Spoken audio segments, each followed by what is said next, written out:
Hello everybody and welcome back to the Amelie Maran Podcast. Today I'm joined with Sabah from HushHush Podcast. Hi. Today I thought we could talk about kind of the working holiday visa and everything about it, kind of talking through your process as well, how you've found it.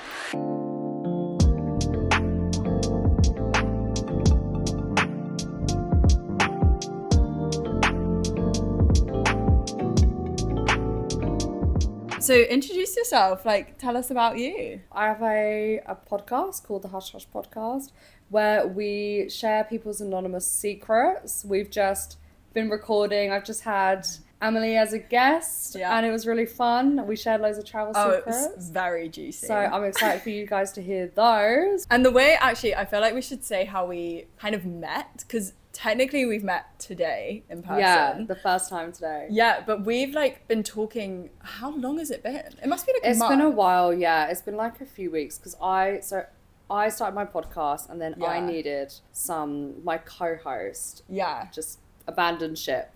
So I was like, I need someone to come on as a guest. Yeah. So I put out a message in the Working Holidays Facebook group and I was like, does anyone want to do guests? And Amelie was like, yeah, I'm starting a podcast as well. And I was like, this is perfect. Yeah. Go through the journey together. Yeah. Literally. And then we've just been talking since then and we've scheduled some times, but then I wasn't ready and then but we've finally done it today. I'm really excited for both of these episodes to come out as well. Yeah, it's gonna be good. Yeah, and I've moved to Melbourne probably about 9 months ago now. Yeah. So very similar to Amelie because you just moved. Yeah. 2 months ago. So I had I actually didn't even ask you what the topics were today.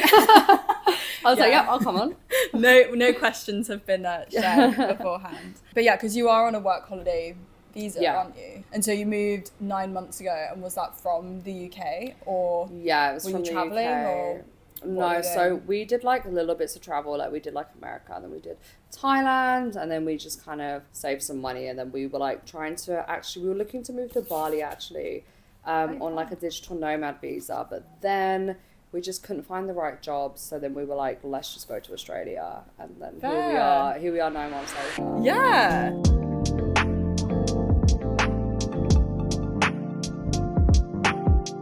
I guess to kind of get started, if you could maybe explain what the working holiday visa is and why you kind of applied. I know you said you were actually thinking of Bali, but what was the switch? Why Melbourne? What kind of happened? We were looking for remote jobs because when we were traveling to Thailand. So when I say we, this is me and my boyfriend.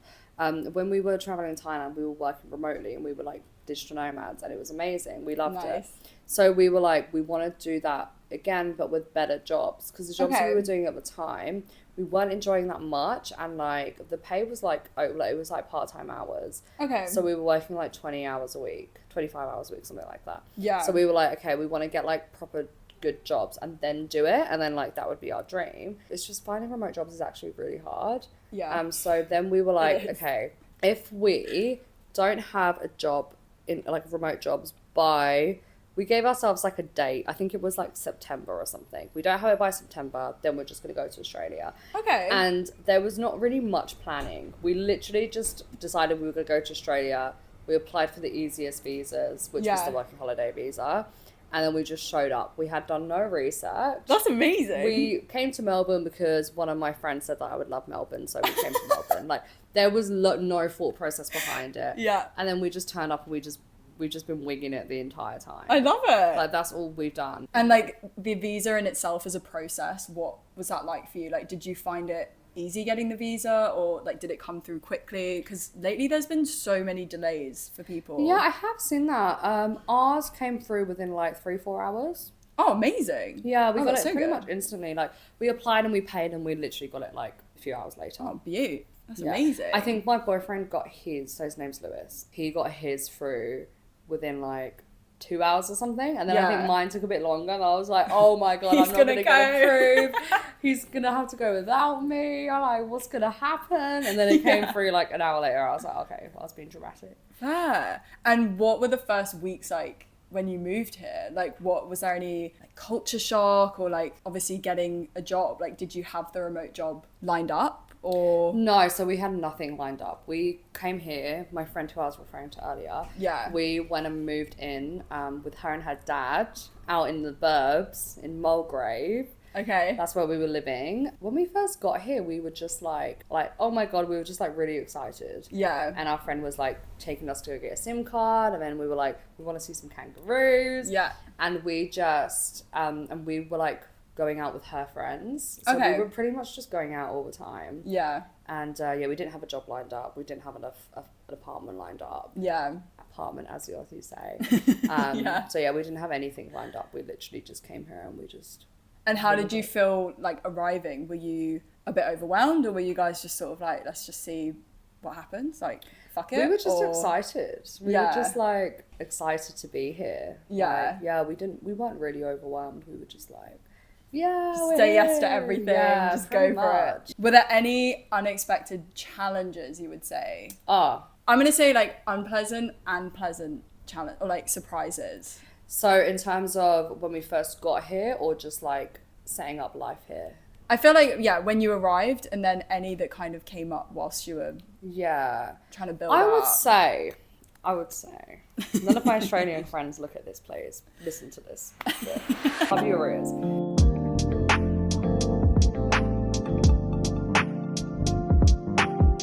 Australians are so cliquey, in my opinion. Okay. I have heard this. I actually have. Australians are very cliquey. So one of the hardest things when we first got here was meeting like loads of Australian people, because we have Australian friends. Right. So when we first got here, they naturally like invited us to their parties. Yeah, and, they like, take you things in. like that. Yeah. Yeah.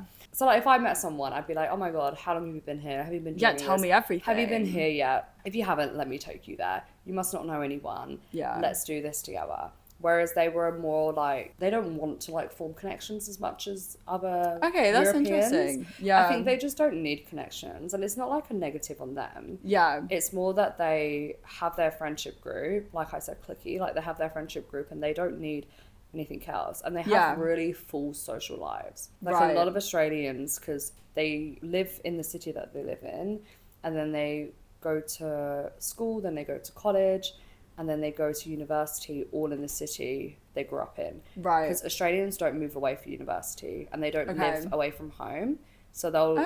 Yeah, like they don't... It's like not common. Okay, fair. Whereas in the UK... In the UK, it's like standard. Yeah, and in Europe, like you turn 18, you move away and you go to uni. Whereas here, like, that's not a thing. Like, you stay in your hometown. Okay. And even if you do move away for uni, you then go back to your hometown on the weekends. But most people don't, most people don't, like, not many people do that. Yeah, I think, like, like, it's, like, weird if you do that. Yeah, whereas for us, it's, like, the other way around. Well, because usually in the UK, you have...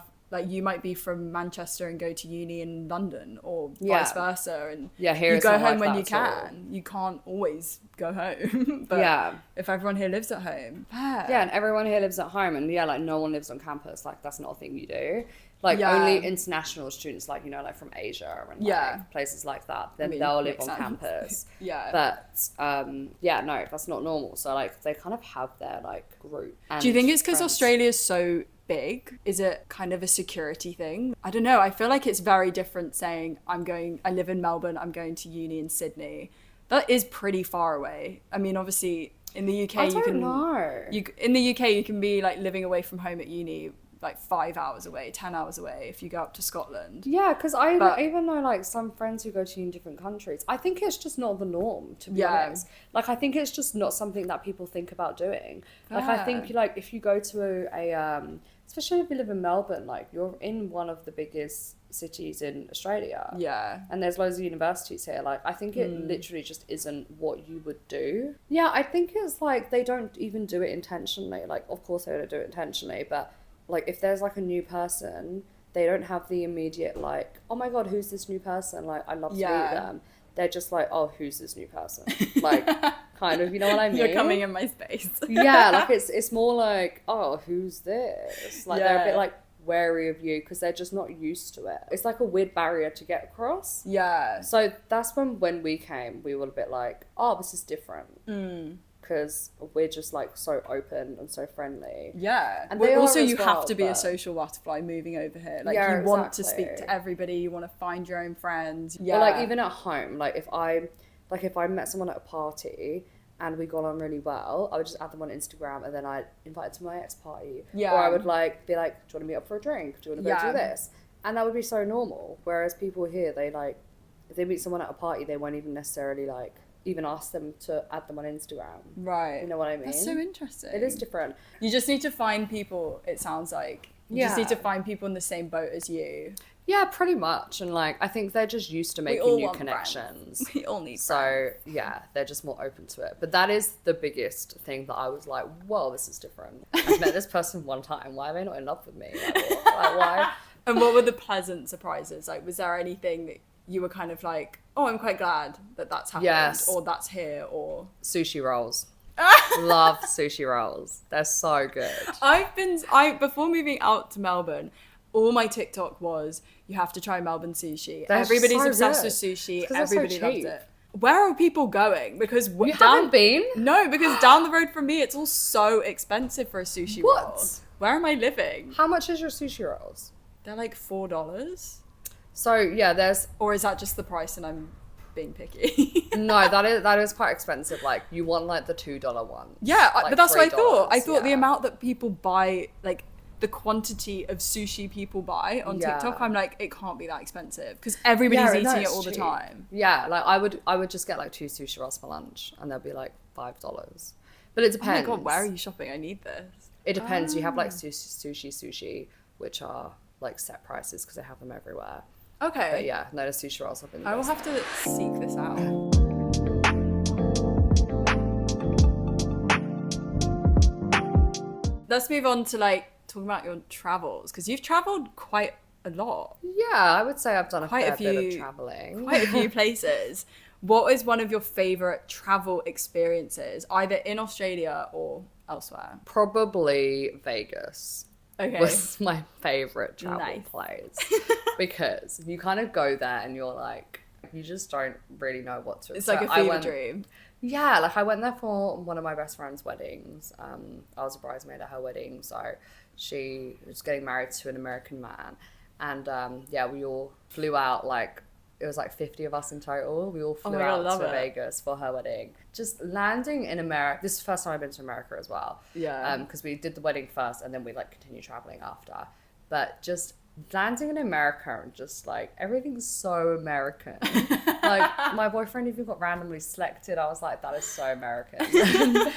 And just like looking around and like the shops look like cartoons. Yeah. Like the shop signs. And it's all huge. When you're coming from the everything's UK, so big. even the roads Yeah, in the itself roads are so big. are massive. The cars are massive. Yes. Like your average 100%. car is just so big. Yeah. And like chunky. Which They all have their pickup trucks. yeah. And Yeah. like then going into Vegas obviously was also like, what is this place? It was like an adult's playground. It was so great. Like the way like everything, all the hotels are like themed. There was like castles. Would you and- recommend Vegas? Oh my god, 100%. And would you say like holiday or travel?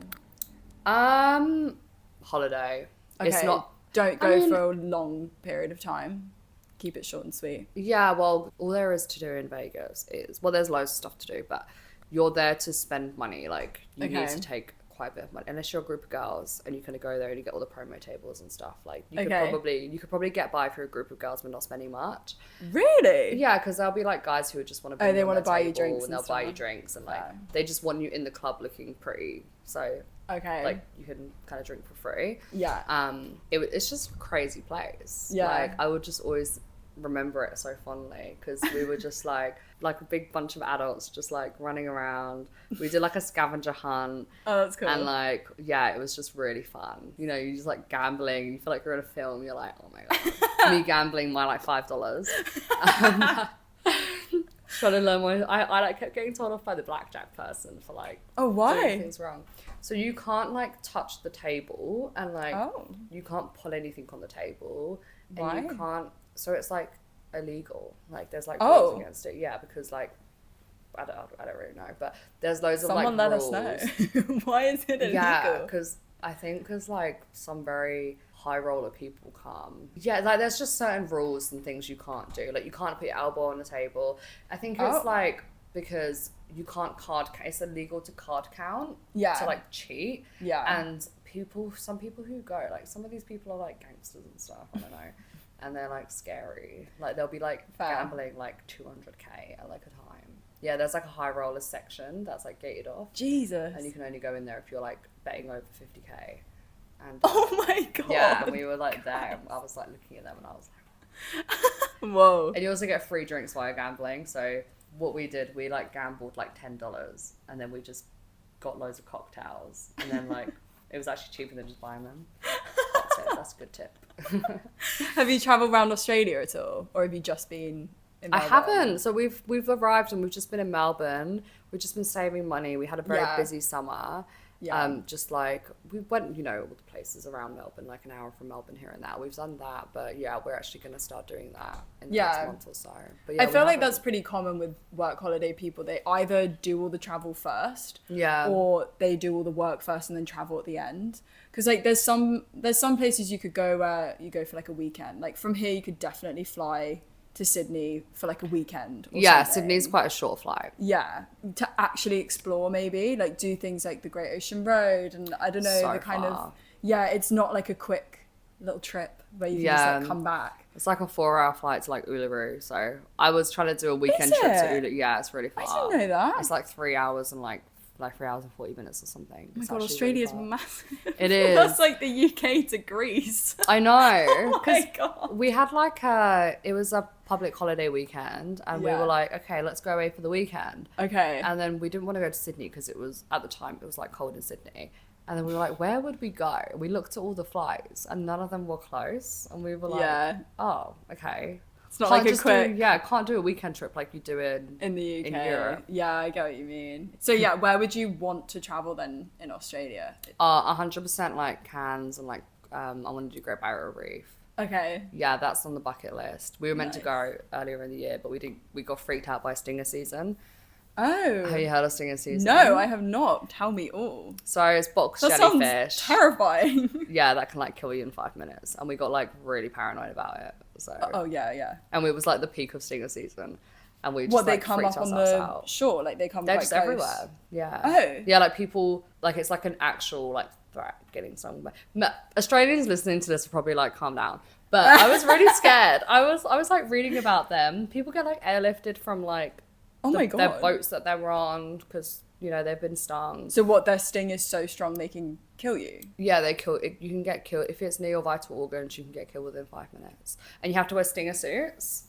So you have to wear like these big lycra suits to stop you from getting stung. Wait, where is this? Sydney? Great Barrier Reef. What? Yeah. I didn't know that. What? And it was like peak stinger season, and we were like, I mean, it probably would have been fine, but we were like, we just really don't want to get stung. Like, we'd rather just go towards the end of stinger season. Yeah. Like where it's still So clear. when is stinger season then? It's like during, I think it's like December to May. It's like during the summer. It's summer, yeah. Because it's warm, so they will like come up. Fair. And my friends' parents are marine biologists. So I was freaking out and I was like, you know what? I know who's going to know the real answer to this. So I messaged them. Just harassing them. I was like, hey, I've got loads of questions for you. And because he does research projects in Australia. So I was like, he's going to know. And then they were like, oh yeah, no, it's really bad. You should wear a stinger suit. And they were just like, just make sure you wear a stinger suit, you'll be fine. So you will be fine, but... What's a stinger suit? Like a thick wetsuit? Yeah, pretty much. It's like a massive like lycra suit that you have to wear. And you like can't go in like the water like without, like they won't like if you went on a tour, they won't let you go in the water without one. Oh, okay. But you can still get stung through them. Oh! Yeah. So what's the point in them? Well, it won't be as bad. Oh, okay. Yeah. But people have got stung through their stinger suits. Oh, I see. But it protects your Your if you get stung like here, you're screwed. You're done. I've never heard of this. Have you not? No. Yeah, no, I know they have jellyfish, but like... No, they're really bad. There's like 2 types as well. There's box jellyfish, which are like the bad ones. Yeah, then there's another one which are like this big, and they can like, go through nets and bays. So like they're quite dangerous. Ah, okay. Yeah. Okay, well, I will keep a lookout.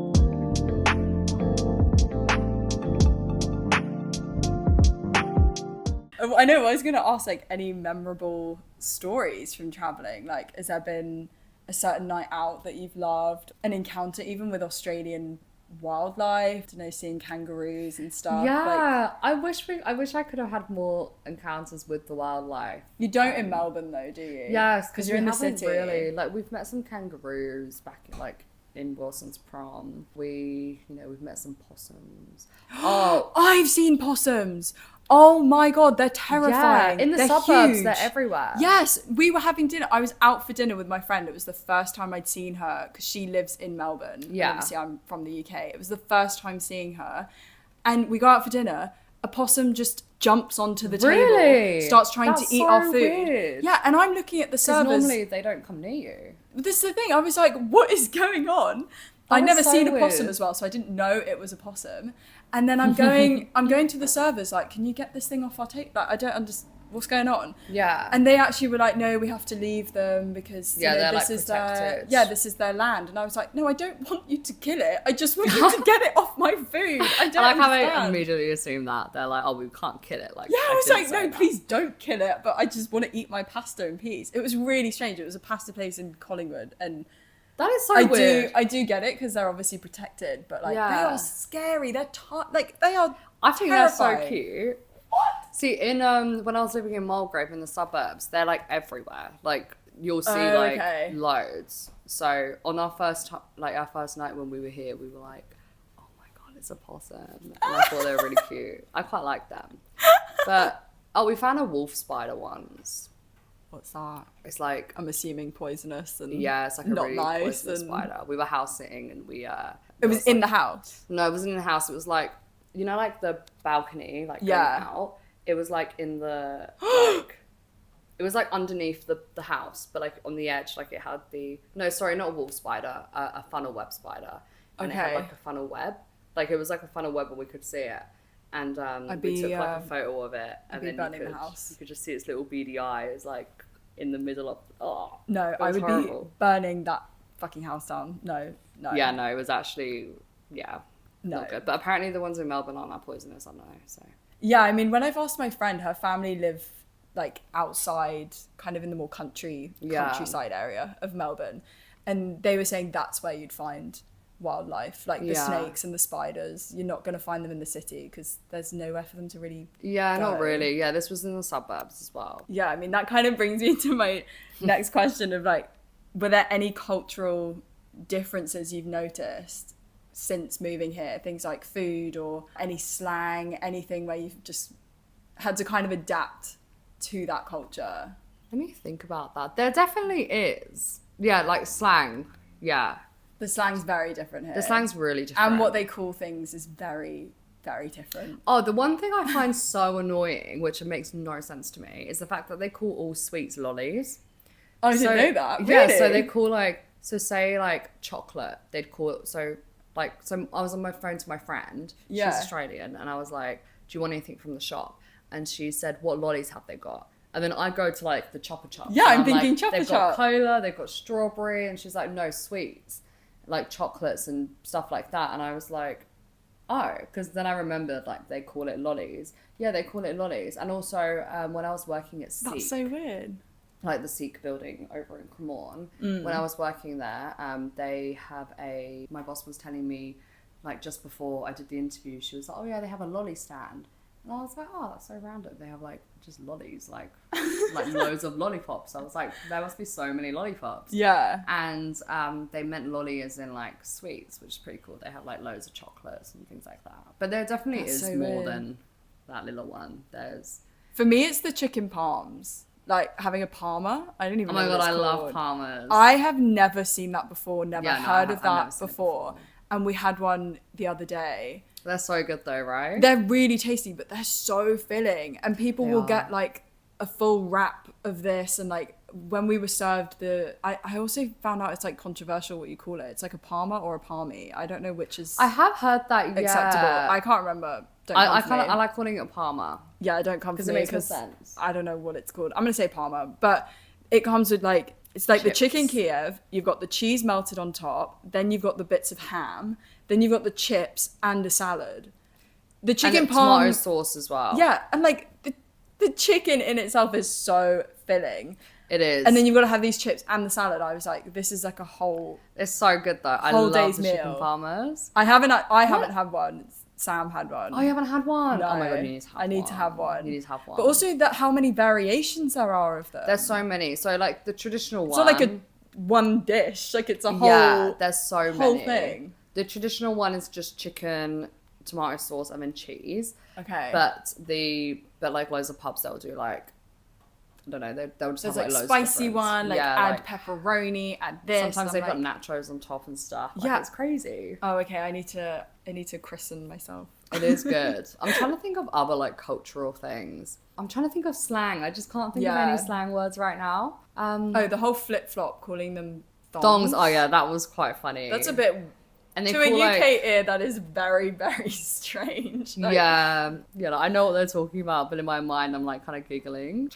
They say like true after everything. They're like, oh, true? Oh, true? And I'm like...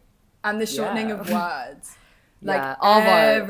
Arvo. Arvo threw me for one. I did not know what that was. I was confused. Someone said like, I'll see you in the Arvo. And I thought it meant evening.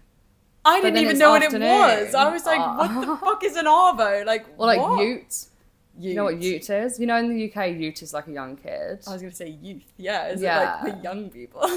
No, so a ute here is like, you know, those like massive big trucks that people have. Yeah. Like the ones with like the train in the back. That's like a ute. Like a big like like a workies truck. Oh. Yeah, that's like what they call a ute. So they'll be like, oh yeah, like he's got a big ute. He's got a big ute. What? And then eshe. What's that? It's like a chav or like a chava. Oh. Yeah. Bogan. I don't know if I'm allowed to say that. Is that like a rude word? I don't know. I learned have no idea. Maybe I won't put that. I think it's rude if you like to call. It's like an adjective, like you call someone. Yeah, I think it's like calling someone a chav. Like you wouldn't say to them, "Oh, are you a chav?" Because they'd be like, "Well, you don't do that in the UK." Like, that's a bit weird. It's the same. It's the same thing as that. Like you wouldn't, but you would refer to them as like a bogan. My friend said it. I think it's fine to talk about because Australians talk about bogans all the time. No, but that's the thing. Like she was saying it, and I was like going along with it. Like, yeah, I know what that means, and then eventually it got to the point where I was like, okay, wait, I have no clue what that... But you don't know what a bogan is? Like, I didn't get what that was. I've never heard of that word before. But I get it now. You know now? Okay, yeah, okay. I was about to give you the whole description. But do you know what an eshe is? No. I'm learning. I've asked you what slang you know, and I'm learning all the slang. So an eshe is like a chava, like a chav. Like, apparently they come up to you and they go like, eshe, and then they rob you. So I was at the bar the other day. Is it like derogatory? No. Yeah, like don't call someone an eshe. Oh, okay. And don't ask someone, oh, are you an eshe? Don't do that. Well, you can't even say it jokingly. I don't know though, like, I just can't see a scenario where you would say that. Keep it safe. Yeah, just don't say that. Because if they are, then apparently they might stab you, I don't know. And have you got any recommendations for a must? I mean, apart from obviously the chicken palm and the sushi, but must visit places in Australia, in Melbourne, or in Melbourne. Oh my god, you have to go to Green Cup and get the smoothies. Green Cup. I'm just obsessed with their smoothies. Okay. Yeah. Oh well, like they're all healthy, like yeah, like the acai bowls and smoothies in Australia are amazing, especially Green Cup in Melbourne. Okay. I'm obsessed with their smoothies and yochi. Have you had yochi yet? I have seen this everywhere. I love yochi. Honestly, I don't know how I'm going to cope in the UK over Christmas without yochi. I probably go every other week. I see it all over TikTok, people being like, what I made in yochi, like you can God, customize. I'm obsessed what with is yochi. It like frozen it's just yogurt? Frozen yogurt. You have to go. I can't believe you haven't been yet. You have to is go. It like what do they call it in the UK? Isn't the company called like Snog or something? I don't think we have it in the UK. It's like a fully Aussie. No, like frozen yogurt. Oh, isn't there one called Snog?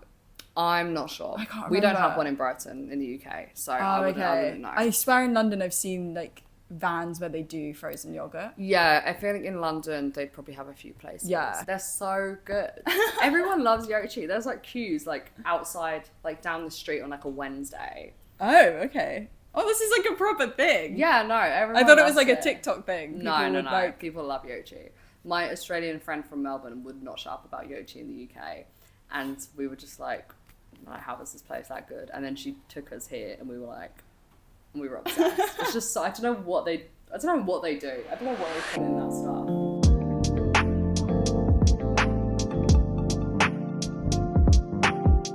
So where would you say, kind of moving away from Australia, where would you say was your favourite place that you've travelled to? That is so hard. That's such a hard question. Okay, give me a top 3.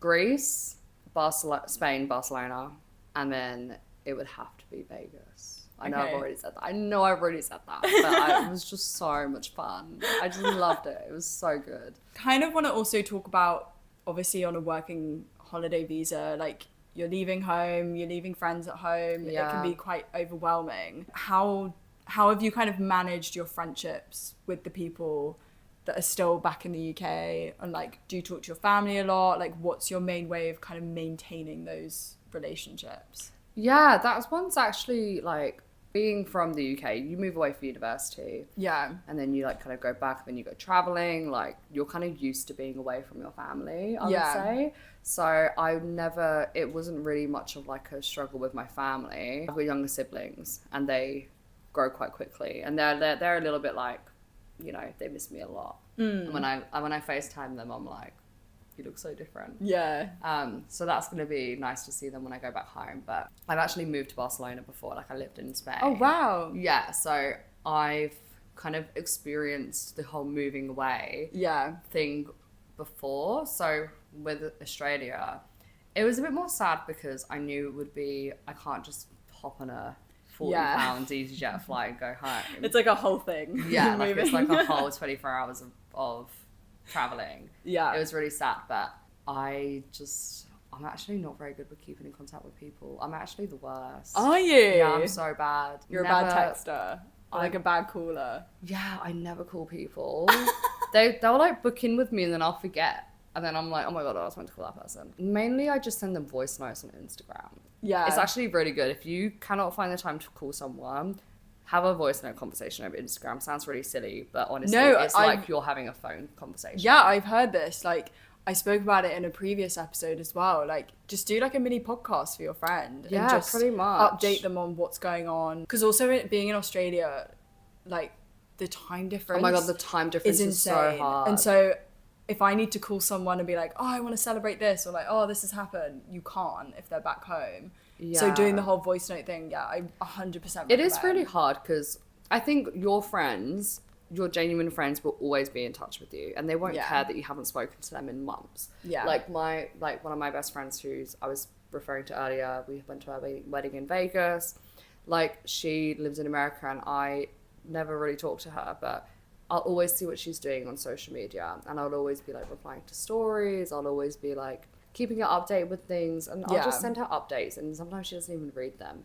But like, I know, like, you just have to know that it's normal to not always be like, don't stress about being like, oh my God, like, I need to keep up with this person, otherwise they're not going to be my friend anymore. Because like, if they're actually your friend, they're not going to do that. And they'll also understand. It's like such a big thing of, actually, I need to step away from that maybe and be a bit more distant because I need to focus on life here. Like, you also need to be present. Like, you've got new friends around you. Yeah, exactly. Like, that's what I was gonna say. Like, you're trying to focus on finding new friends. Yeah. And if you're constantly trying to keep up with people at home, like every second of every day, you can't. You're missing out. You literally can't. Yeah. Like, there's no way I could keep up with my friends up home. Yeah. And which is fine. Like, they're still going to be my friends when I go back home. Yeah. And I get to have the full rundown of what they've been doing. Yeah. Which I'm really excited for, but it's so normal to not.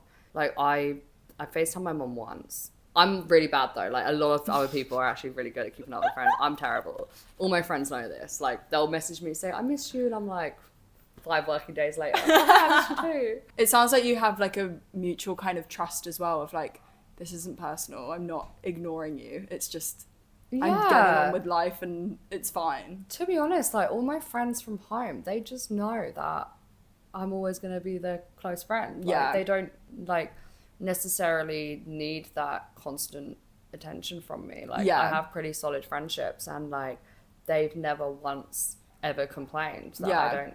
As my friendship group, we all move around so much. Yeah. And like, there's been times where we've all been traveling, and like, we're all pretty much trying to live our life. Like, I've never really felt like I've had to maintain it. Like, I just always know it's going to be there. And when you've moved abroad, because obviously you just said you moved to Barcelona and moved here, how do you feel that's like impacted you as an individual? Like, I know that sounds a bit deep, but like in terms of like self-confidence, or maybe you feel like you know how to better handle communication with people. Yeah, I do feel like when I moved to Barcelona was actually probably, that really changed me a lot, because I moved by myself. I didn't know anyone there. Like, do you speak Spanish? No, I did try, but I'm not very good. That's insane. You moved to Spain. Were you confident with the language then, or you were just like, no, I was here? Yeah, I literally just moved. I don't know Spanish at all. I tried to do lessons though, and I just wasn't. I love that. I kept missing them because I kept going out. But my Spanish friends did try and teach me. I know like a few phrases, but I'm not going to embarrass myself. But yeah, I moved there. I didn't know a single soul. Like, literally no one. I didn't even know, like, because also I was 21. So wow, that's really young. Like, I didn't know anyone there. I like found my apartment by myself. Me and my friend can speak Spanish. She flew out with me in like a few months before to help me like to set you up. Yeah. And that's so kind. We saw one flat and we just went out the rest of the time constantly. And then I got that flat because I had no other choice, because that was the only one I had booed. So I was paying like a ridiculous amount for a flat. Like, people in Spain, I was paying 650 euros for a flat. Is that a Bills lot? included. That's a lot. In Barcelona, rent is quite cheap. Oh, okay. Yeah. I didn't know that. You'd be paying like 500 euros. Oh god, so you're quite a bit over the... Yeah, but you know, it was my own fault. But I think it really... I wrote like an assignment on this. Oh, okay. About socializing when you're in a new place. When you first get there, you pretty much have... This isn't the case for everyone, but you have to pretty much just put yourself out there as soon as possible, because you can get really comfortable in your like bubble. Yeah. And like, you can just get comfortable going to work, coming back from work, staying in by yourself, and then like it's so much harder to mentally go out and put yourself out there in new situations, even if you feel like you're not up to it and you feel like, oh, I'm not feeling social today. Like, obviously if you're really not feeling social, don't go out, but if you're like, oh, I'm not really feeling social today, you have to like just force yourself to go. Because when you first get to a place, those are your like most pivotal like, you know, moments when you first move somewhere. So I really got a lot of confidence doing that, and I knew I had to push myself. Yeah. Because, you know, I like read a journal article in it like a few weeks ago, so I was like, okay, I know what I need to do.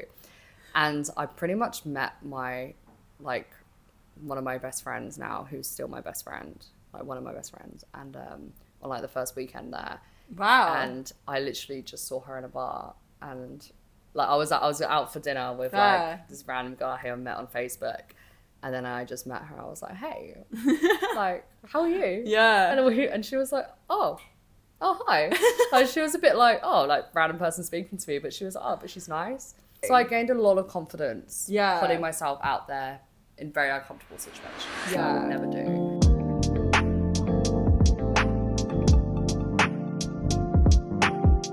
Have you found that it's, like, different because you've moved here with a partner? Do you see there's really differences? Different. Yeah, really different. I would say it's actually harder moving here with a partner in some ways. I think it depends on what your personality is like. I think it's harder to build a life because you and your partner, like, you'll go out together. You won't necessarily be like looking for other people because you have your partner with you. Yeah, you're secure. Yeah, so you're just like there, and I think you meet less people because as a single person you do just naturally meet more people. Well, like, you have to, otherwise you just go insane. Yeah, like you're not like, there's speaking less to anyone. Pressure, I would say. Like, when you're on your own, you have to, otherwise you will like not have any friends. But when you're with your partner, it's very easy to not, because you kind of like have that person there. Yeah. So I would say it's so much harder with a partner. In comparison, I felt that, but I think we're both quite sociable people anyway, so we've kind of went out and made our own friends. You have to really go out and make your own friends. But also just trusting people. Like, I learned to trust people.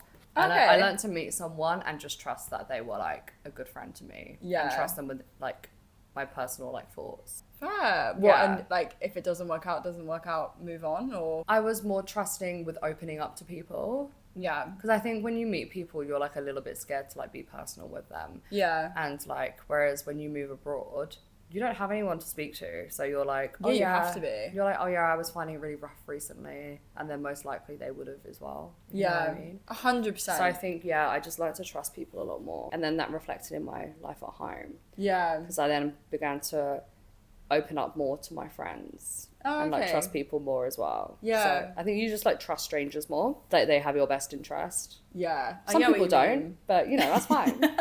And we were saying like before we were recording how we feel like girls have it a lot easier meeting new people compared to boys. Because like even us, we met on a Facebook group that's for the working holiday girls, and guys don't have that. I mean, I haven't looked, but I would assume they don't have something like that. And I always find they do. They have one. Oh, do they? But it was actually my boyfriend's friend who created it. It's very new. They've literally just made it. Oh, okay. Oh, it's you. Like a week ago. Yeah. Oh my god, amazing. There's like 100 people in there, I think. What's it called? I think it's like Working Holiday Lads or something. Oh, yeah, shout out. Yeah, shout out. Because we were saying before, like, we find, like, girls have it easier because we can just go grab coffee together, or, oh, I'm getting my nails done, like, does anyone want to come with me? Or, I don't know. And boys don't have that. It's always kind of centered around drinking and, like, let's go get a pint or a schooner together, and some people don't drink, and it's like, how do boys navigate that kind of, hi mate, like, nice to meet you. Do you want to be friends? Yeah, like, it's just different, whereas girls are very open and just be like, yeah, I don't really know anyone around here, but I think we'd love to know you. Like, I think we're definitely more vulnerable. We're happy to be vulnerable to other girls. Yeah. I feel like we're used to dealing with so much shit that we just don't care anymore. We've been through everything. Mood. So we don't care if we have to put out a thing and say, hi, I have no friends. Who wants to meet up for a coffee? Yeah. I've seen so many girls do that. Oh my God, I see it every day on the Facebook group. Everybody's like, just moved here, don't know anybody want to meet up and do this? And I'm like, oh God, I also think it's harder when you're older. Really? Like, when I say older, I mean compared to 18 to like 22, and then 22 upwards, I feel like it's a bit harder. Only because I feel like you just don't have that much awareness, so you don't really care about much when you're younger. So you will just go up to another group of younger people in like a bar and you will become friends. Yeah. And I feel like when you're a bit older, you have a little bit more like... You're a bit reserved more. Yeah, you're a bit more reserved, and you're a bit more like, you know who you'll be friends with. Yeah. Whereas I feel like when you're younger, you'll be friends with... Just go up to a chair. Like, you'll go out on a night out, you'll literally talk to anyone. Like, I feel like you're just like, Yeah. How do you balance work responsibilities with the desire to explore and enjoy your time abroad? Oh my God, this is so hard. Yeah. I think every person who loves to travel has probably had this. Like, you're just freaking out because you're like, am I meant to be working on my career right now, or should I just focus on traveling? Do I start a new career because I'm in a new place? Do I start a new career? Yeah, it's new so era. Hard. Honestly, I'm actually terrible at doing this. I say this. I don't always stick to this because I'm always freaking out. But just put, like, whatever you want to do, just put it out and see what happens. Yeah. So if you're like, I really want to get a job doing this, apply to a few jobs. Probably have to apply to a bit more. Apply to loads of jobs. And then if you don't get it, then whatever, forget about it. Yeah. Then, like, do something else, then move on to the next thing. For example, an example scenario would be, like, say you want to go to Cannes next week, and then travel there for a month. But then you just get, like, a really well-paid job. Yeah. And you're like, I can actually save a lot of money. Then just stay there and save money and then go do Cannes. Yeah, I was going to say, I feel it's the priorities. Yeah. Because I don't know, like, I'd love to go around and travel Australia, for example, but at the moment I've got work that pays well, and if I do it enough will pay me, like, will pay for that trip. Yeah, do you know what I mean? And, like, I can save up, like you were just saying, I can either go travel now and kind of run out of money, or I can go and do the work, which is what we were saying before. Some people come here with the money and then travel, then make back the money, and some people will, like, work for 10 or 6 to like 10 months, I guess, of the work holiday visa, and then go and travel where they want to go. And it is really hard though, because you're just like, other people are traveling, and then you're just a bit like, oh, like, which one should I do? Yeah. But I think you just need to always appreciate, like, where you are. Like, Yeah. you're in Melbourne, you're in a new place. Yeah. And you're in a new city. Yeah, you got to get comfortable first. Yeah, and then, like, you can just save and go do that trip later. Or if, like, you're like, I need to go travel, then just go travel. Like, yeah.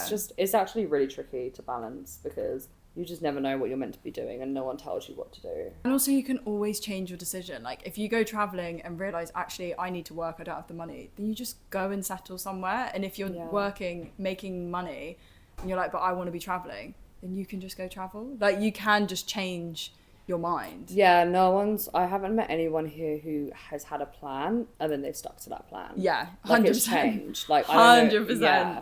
Have you really had the Australian experience? Yeah. If you haven't had a mental breakdown and changed your plan 20 times, like no, you need to do it.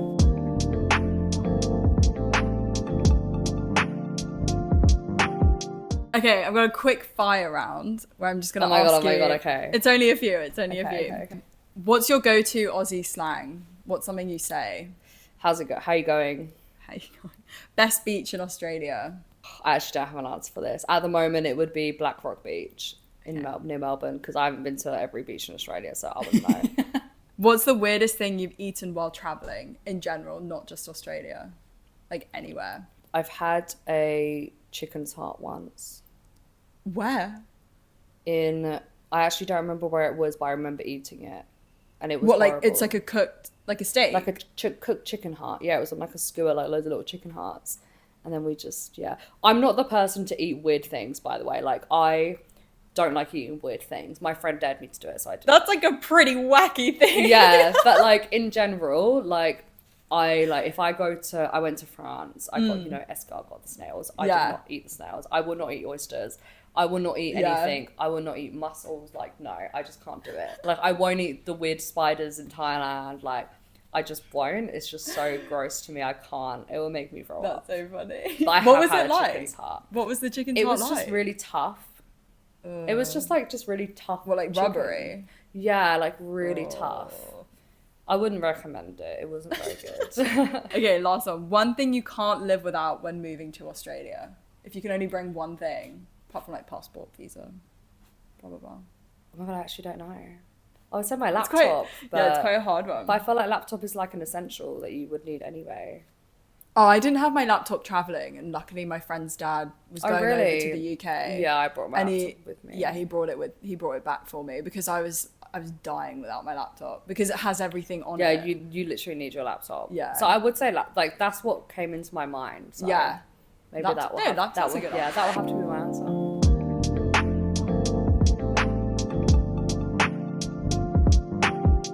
Okay, well, that is it. That's all the questions I have for you. Thanks, that was so much fun. If anybody's thinking of doing a work holiday visa, like I would say it's been so much fun. Obviously, you've been here longer than I have, but it's hard. Like it's not like we've talked about today. Really, really hard. Yeah, like a lot of, I don't know why, but no one tells you it's hard before you come over here. Yeah. Like no one says it. Like I've been pretty lucky with jobs, but I think you need to just not. So I'll go on Instagram, and for some reason my TikTok algorithm. Sorry, I'm in TikTok, not Instagram. Yeah. My TikTok algorithm has completely changed since being here, and it's really annoying because I'm like, I want my old TikTok algorithm back. Like, I'm not enjoying what I'm seeing here. And it just loads of people like saying how hard the working holiday visa is. But I think you need to just, you have to come and be prepared to work hard to get a job. Yeah. But don't think I'm not going to be able to find a job.